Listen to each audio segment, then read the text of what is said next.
اب ہم ذکر کر رہے ہیں دین ابراہیمی میں قریش کی بدعات۔ یہ تھے اہل جاہلیت کے عقائد و اعمال، اس کے ساتھ ہی ان کے اندر دین ابراہیمی کے کچھ باقیات بھی تھے، یعنی انہوں نے یہ دین پورے طور پر نہیں چھوڑا تھا۔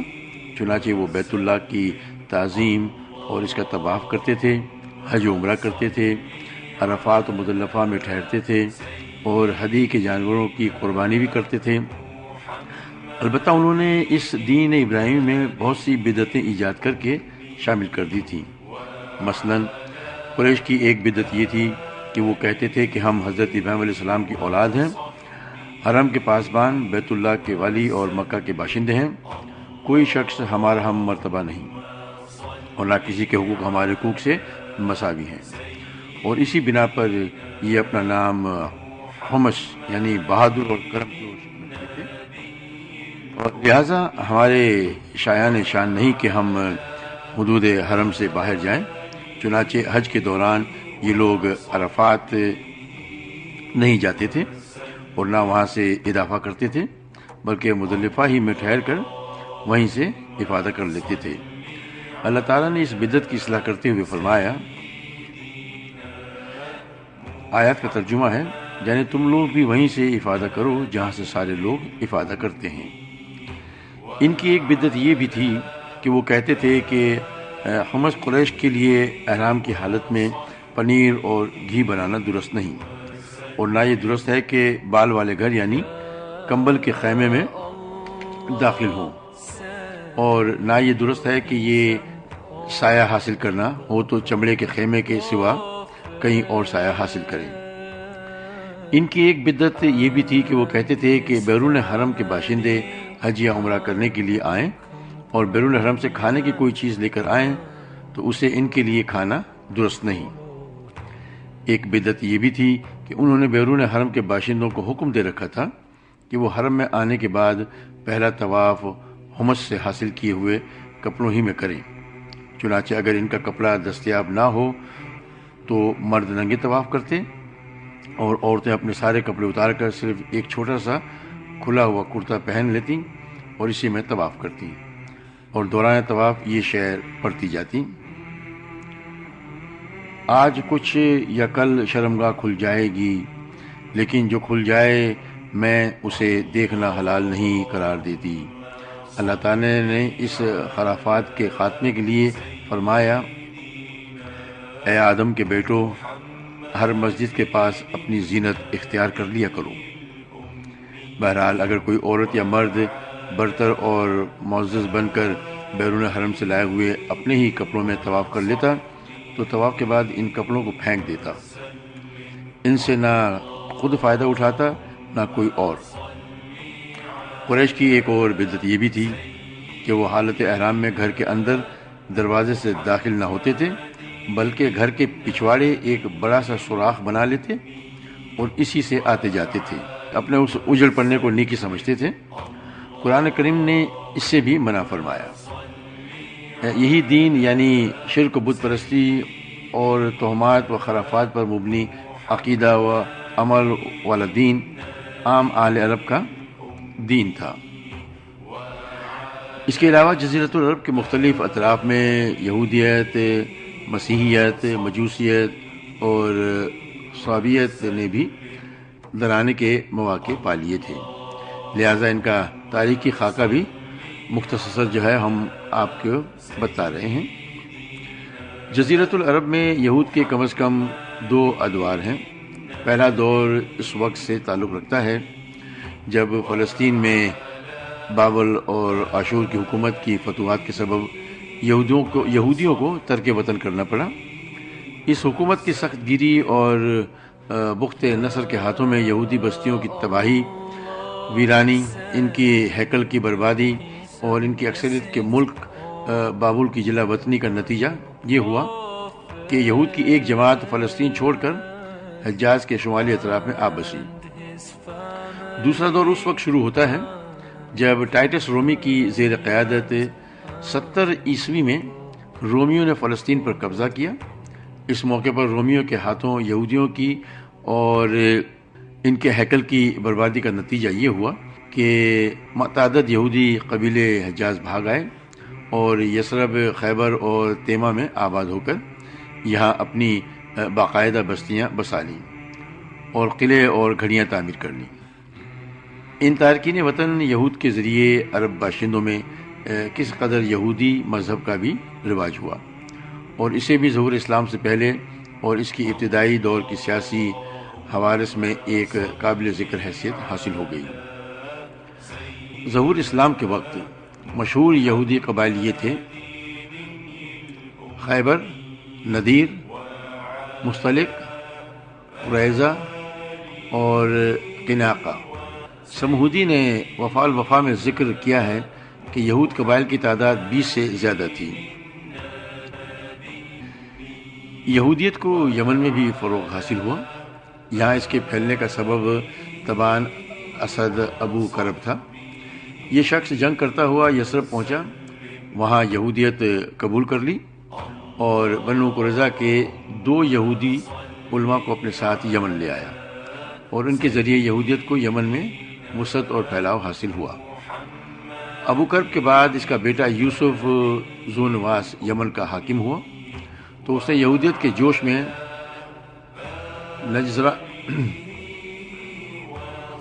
نجران کے عیسائیوں پر حملہ بول دیا اور انہیں مجبور کیا کہ یہودیت قبول کریں، مگر انہوں نے انکار کر دیا۔ اس پر ذو نواس نے خندق کھدوائی اور اس میں آگ جلوا کر بوڑھے، بچے، مرد، عورت سب کو بلا تمیز آگ کے الاؤ میں جھونک دیا۔ کہا جاتا ہے کہ اس حادثے کا شکار ہونے والوں کی تعداد 20 سے 40 ہزار کے درمیان تھی۔ یہ اکتوبر سن 623 عیسوی کا واقعہ ہے۔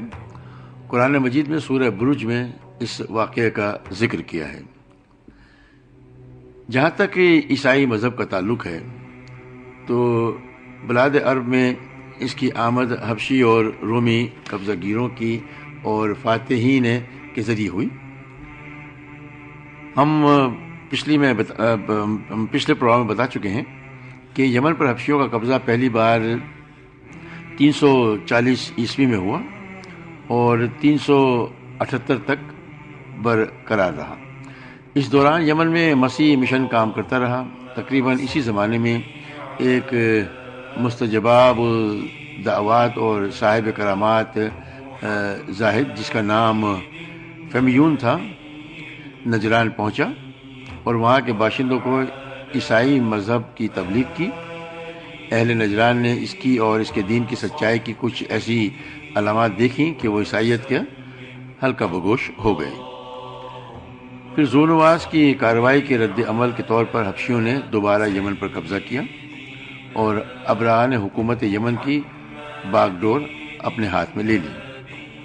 تو اسی نے بڑے جوش و خروش کے ساتھ بڑے پیمانے پر عیسائیت کو فروغ دینے کی کوشش کی۔ اسی جوش و خروش کا نتیجہ یہ تھا کہ اس نے یمن میں ایک کعبہ تعمیر کیا اور کوشش کی کہ اہل عرب کو مکہ اور بیت اللہ سے روک کر اسی کا حج کرائے اور مکہ کے بیت اللہ شریف کو ڈھا دے، لیکن اس جرات پر اللہ تعالیٰ نے اسے ایسی سزا دی اور جو اولین آخرین کے لیے عبرت بن گیا۔ دوسری طرف رومی علاقوں کی ہمسایگی کے سبب آل غسان، بنو تغلب اور بنو طاع وغیرہ قبائلی عرب میں بھی عیسائیت پھیل گئی تھی، بلکہ ہیرا کے بعد عرب بادشاہوں نے بھی عیسائی مذہب قبول کر لیا تھا۔ جہاں تک مجوسی مذہب کا تعلق ہے تو اس سے زیادہ تراحل فارس کے ہمسایہ عربوں میں فروغ حاصل ہوا تھا، مثلاً عراق، عرب، بحرین، الاحسا، حجر اور خلیج عربی کے ساحلی علاقے۔ ان کے علاوہ یمن پر فارسی قبضے کے دوران وہاں بھی اکا دکا افراد نے مجوسیت قبول کر لی تھی۔ باقی رہا صابی مذہب، تو عراق وغیرہ کے آثار قدیمہ کے کھدائی کے دوران جو کتبات برآمد ہوئے ہیں ان سے پتہ چلتا ہے کہ یہ حضرت ابراہیم علیہ السلام کی کلدانی قوم کا مذہب تھا۔ دور قدیم میں شام و یمن کے بہت سے باشندے بھی اسی مذہب کے پیروا تھے، لیکن جب یہودیت اور پھر عیسائیت کا دورہ ہوا تو اس مذہب کی بنیادیں ہل گئیں اور اس کی شمع فروزاں گل ہو کر رہ گئی۔ تاہم مجوس کے ساتھ غلط ملت ہو کر یا ان کے پڑوس میں عراق عرب اور خلیج عرب کے ساحل پر اسی مذہب کے کچھ نہ کچھ پیروکار باقی رہے۔ اب ذکر ہم کریں گے دینی حالت کا۔ جس وقت اسلام کا نیر تاباں طلوع ہوا، یہی مذاہب و ادیان تھے جو عرب میں پائے جاتے تھے، لیکن یہ سارے ہی مذاہب شکست و رکھ سے دوچار تھے۔ مشرکین جن کا دعویٰ تھا کہ ہم دین ابراہیم پر ہیں، شریعت ابراہیم سے کوسوں دور تھے۔ اس شریعت نے جن مکارم اخلاق کو تعلیم دی تھی، ان سے ان مشرکین کو کوئی واسطہ نہ تھا۔ ان میں گناہوں کی بھرمار تھی اور طول زمانہ کے سبب ان میں بھی بت پرستوں کی وہی عادات و رسوم پیدا ہو چلی تھیں جنہیں دینی خرافات کا درجہ حاصل ہے۔ ان عادات و رسوم نے ان کی اجتماعی، سیاسی اور دینی زندگی پر نہایت گہرے اثرات ڈالے تھے۔ یہودی مذہب کا حال یہ تھا کہ وہ محض ریاکاری اور تحکم بن گیا تھا۔ یہودی پیشوا اللہ کی بجائے خود رب بن بیٹھے تھے، لوگوں پر اپنی مرضی چلاتے تھے اور ان کے دلوں میں گزرنے والے خیالات اور ہونٹوں کی حرکات تک کو محاسبہ کرتے تھے۔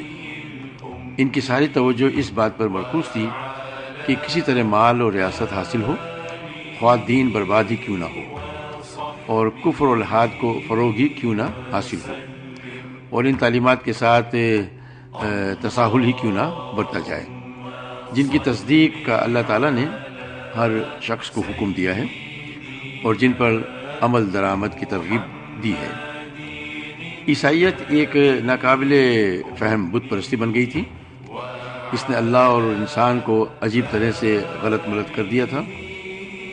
پھر جن عربوں نے اس دین کو اختیار کیا تھا، ان پر اس دین کا کوئی حقیقی اثر نہ تھا، کیونکہ ان کی تعلیمات ان کے معلوم طرز زندگی سے میل نہیں کھاتی تھی اور وہ اپنا طرز زندگی چھوڑ نہیں سکتے تھے۔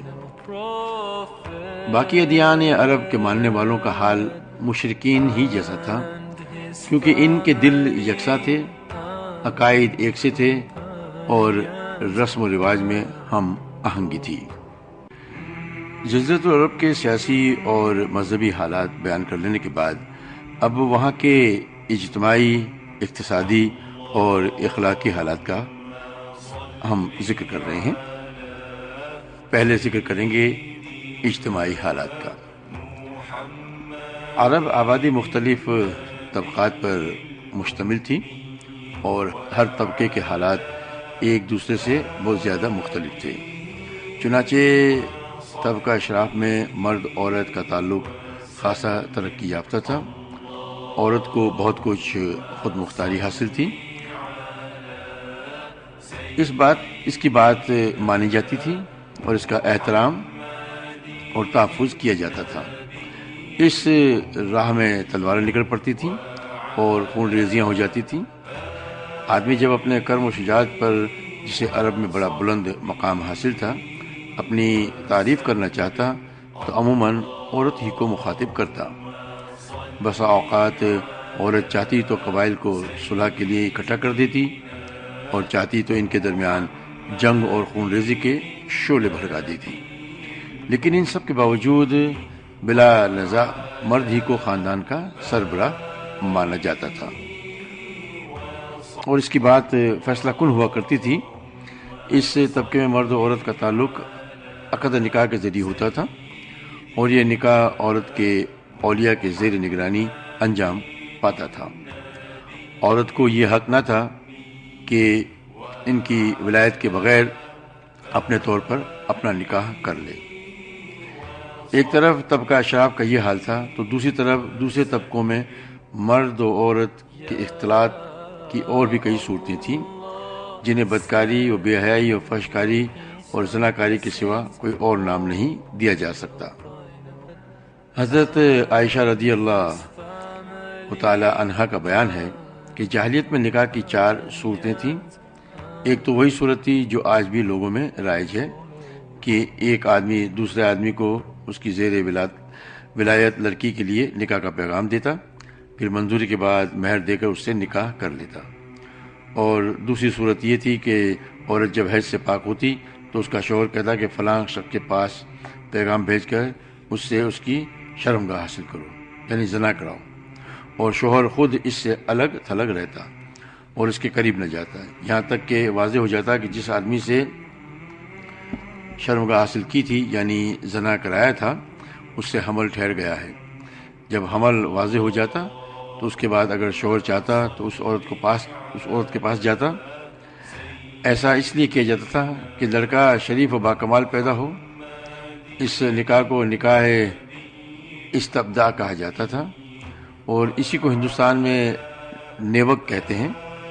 نکاح کی تیسری صورت یہ تھی کہ 10 آدمیوں سے کم از کم ایک جماعت اکٹھی ہوتی تھی، سب کے سب ایک ہی عورت کے ساتھ بدکاری کرتے۔ جب وہ عورت حاملہ ہو جاتی اور بچہ پیدا ہوتا تو پیدائش کے چند رات بعد وہ عورت سب کو بلا بھیجتی اور سب کو آنا پڑتا، مجال نہ تھی کہ کوئی نہ آئے۔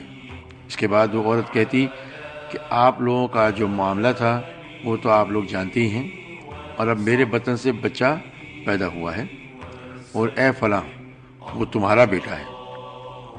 وہ عورت ان میں سے جس کا نام چاہتی لے لیتی اور وہ اس کا لڑکا مان لیا جاتا۔ چوتھا نکاح یہ تھا کہ بہت سے لوگ اکٹھے ہوتے اور کسی عورت کے پاس جاتے اور وہ اپنے پاس کسی آنے والے سے انکار نہ کرتی۔ یہ رنڈیاں ہوتی تھیں جو اپنے دروازوں پر جھنڈیاں گاڑے رکھتی تھیں تاکہ یہ نشانی کا کام دے اور جو ان کے پاس جانا چاہے بے دھڑک چلا جائے۔ جب ایسی عورت حاملہ ہوتی اور بچہ پیدا ہوتا تو سب کے سب اس کے پاس جمع ہوتے اور قیافہ شناس کو بلاتے۔ قیافہ شناس اپنی رائے کے مطابق اس لڑکے کو کسی بھی شخص کے ساتھ ملحق کر دیتا، پھر یہ اسی سے مربوط ہو جاتا اور اسی کا لڑکا کہلاتا۔ وہ اس سے انکار نہ کر سکتا تھا۔ جب اللہ تعالیٰ نے محمد صلی اللہ علیہ وسلم کو مبعوث فرمایا تو جاہلیت کے سارے نکاح منہدم کر دیے، صرف اسلامی نکاح باقی رہا جو آج رائج ہے۔ عرب میں مرد عورت کی ارتباط کی بعض صورتیں ایسی بھی تھیں جو تلوار کی دھار اور نیزے کی نوک پر وجود میں آتی تھیں، یعنی قبائلی جنگوں میں غالب آنے والا قبیلہ مغلوب قبیلے کی عورتوں کو قید کر کے اپنے حرم میں داخل کر لیتا تھا، لیکن ایسی عورتوں سے پیدا ہونے والی اولاد زندگی بھر عار محسوس کرتی تھی۔ زمانہ جاہلیت میں کسی تحدید کے بغیر متعدد بیویاں رکھنا بھی ایک معروف بات تھی۔ لوگ بیک وقت نکاح میں رکھ لیتے تھے جو آپس میں سگی بہنیں ہوتی تھیں۔ باپ کے طلاق دینے یا وفات پانے کے بعد بیٹا اپنی سوتیلی ماں سے بھی نکاح کر لیتا تھا۔ طلاق کا اختیار مرد کو حاصل تھا اور اس کی کوئی حد معین نہ تھی۔ زناکاری تمام طبقات میں عروج پر تھی، کوئی طبقہ یا انسانوں کی کوئی قسم اس سے مستثنی نہ تھی۔ البتہ کچھ مرد اور عورتیں ایسی ضرور تھیں جنہیں اپنی بڑائی کا احساس اس برائی کے کیچڑ میں لت پت ہونے سے باز رکھتا تھا۔ پھر آزاد عورتوں کا حال لونڈیوں کے مقابل نسبتاً اچھا تھا۔ اصل مصیبت لونڈیاں ہی تھیں، اور ایسا لگتا ہے کہ اہل جاہلیت کی غالب اکثریت اس برائی کی طرف منسوب ہونے میں کوئی عار بھی محسوس نہیں کرتی تھی۔ چنانچہ سنن نبی داؤد وغیرہ میں مروی ہے کہ ایک دفعہ ایک آدمی نے کھڑے ہو کر کہا، یا رسول اللہ صلی اللہ علیہ وسلم، فلاں شخص میرا بیٹا ہے، میں نے جاہلیت میں اس کی ماں سے زنا کیا تھا۔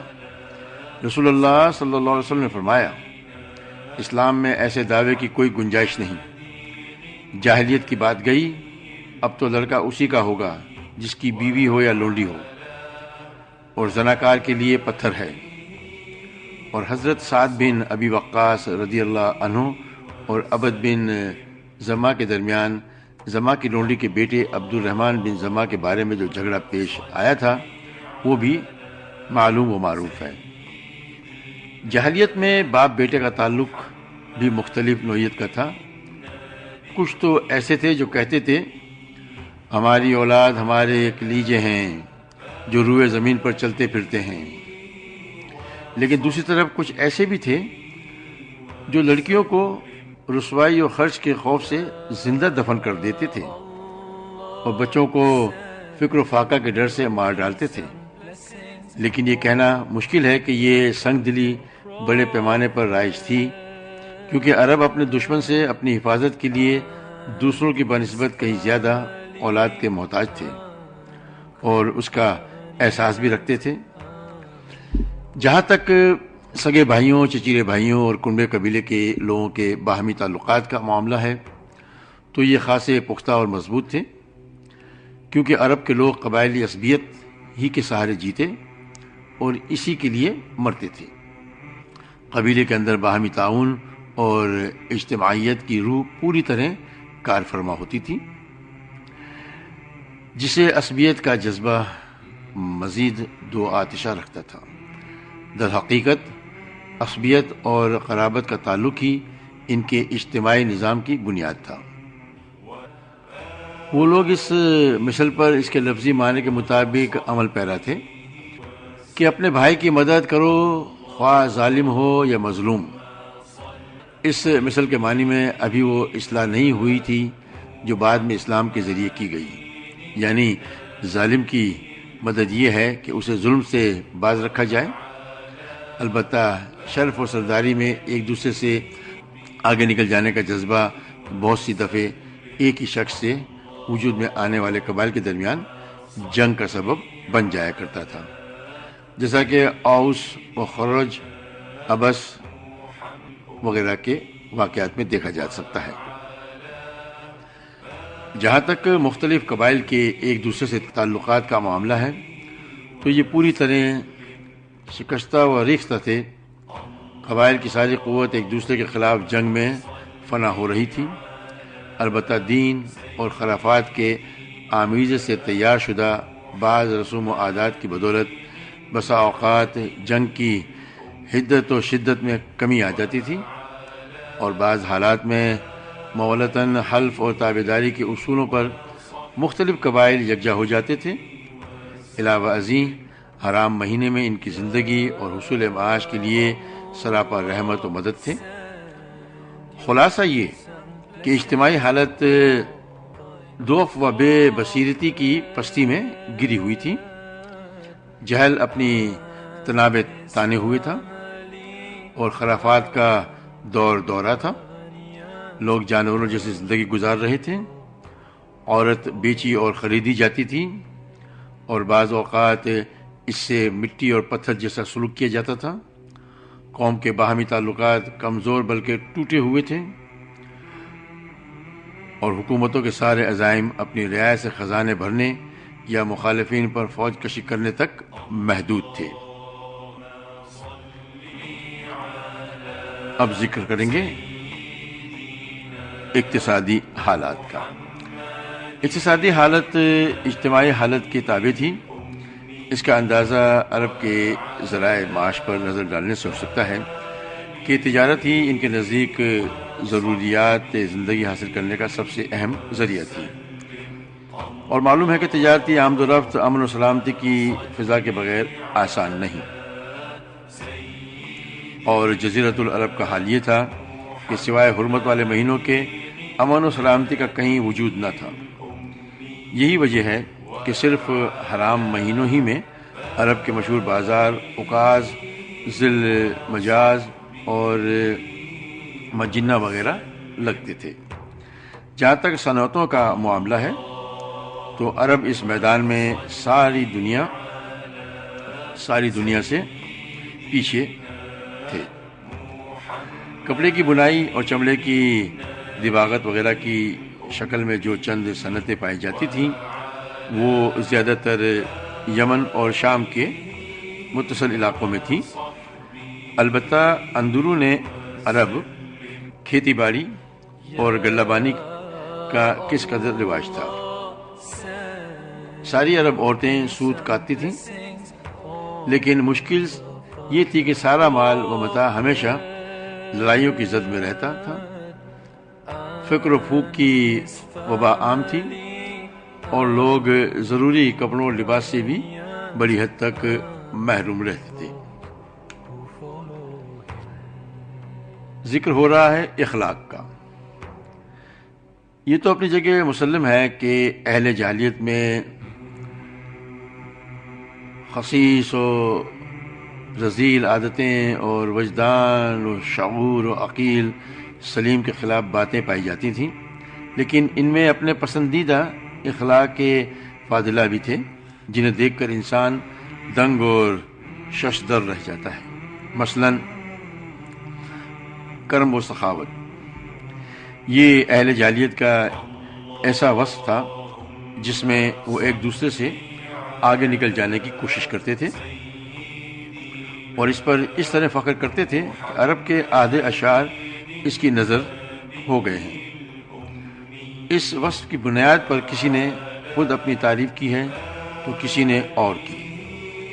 حالت یہ تھی کہ سخت جاڑے اور بھوک کے زمانے میں کسی کے گھر کوئی مہمان آ جاتا اور اس کے پاس اپنی اس ایک اونٹنی کے سوا کچھ نہ ہوتا جو اس کی اور اس کے کنبے کی زندگی کا واحد ذریعہ ہوتی،